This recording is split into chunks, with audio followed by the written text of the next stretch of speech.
Real Birria tacos. Now get rid of that chicken. Beef, 2 soup bones, and a 5-pound beef roast. I'm gonna cut this into 2-inch chunks. Chunk this meat up a little bit. I'm seasoning my meat with Flavor Time seasoning, Pepper Belly Pete's. You can use salt and pepper and garlic as well.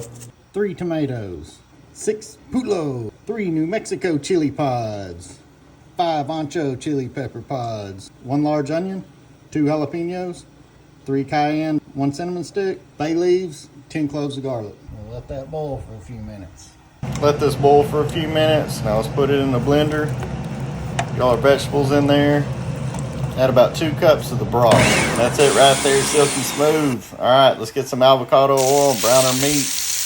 I'm gonna brown this real good on both sides to lock that moisture in. Always brown my meat. 32 ounces of beef broth, and then once my meat's brown, just throw it in the broth. We're gonna bring that up to a simmer. 1 tablespoon of salt, pepper, Mexican oregano, paprika, and cumin. Pour your adobo sauce back into your pot. You're gonna let this go for about 4 hours. I'm gonna skim the oil off the top. This is what we're gonna dip our tortillas in.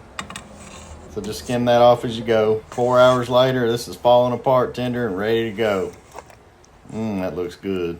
I'm gonna go ahead and put this in a separate pan so I can make my tacos. Now I'm gonna strain my adobo through a strainer so I can make a good dipping sauce for my tacos.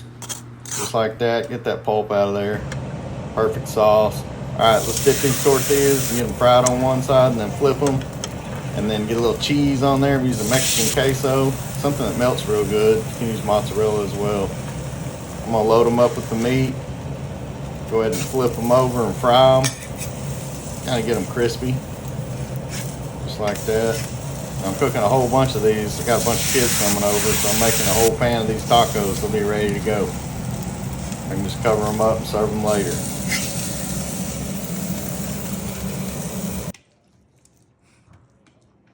How is it? Is it any good? Banging. Banging. And that's it. Probably the hardest recipe I've ever made.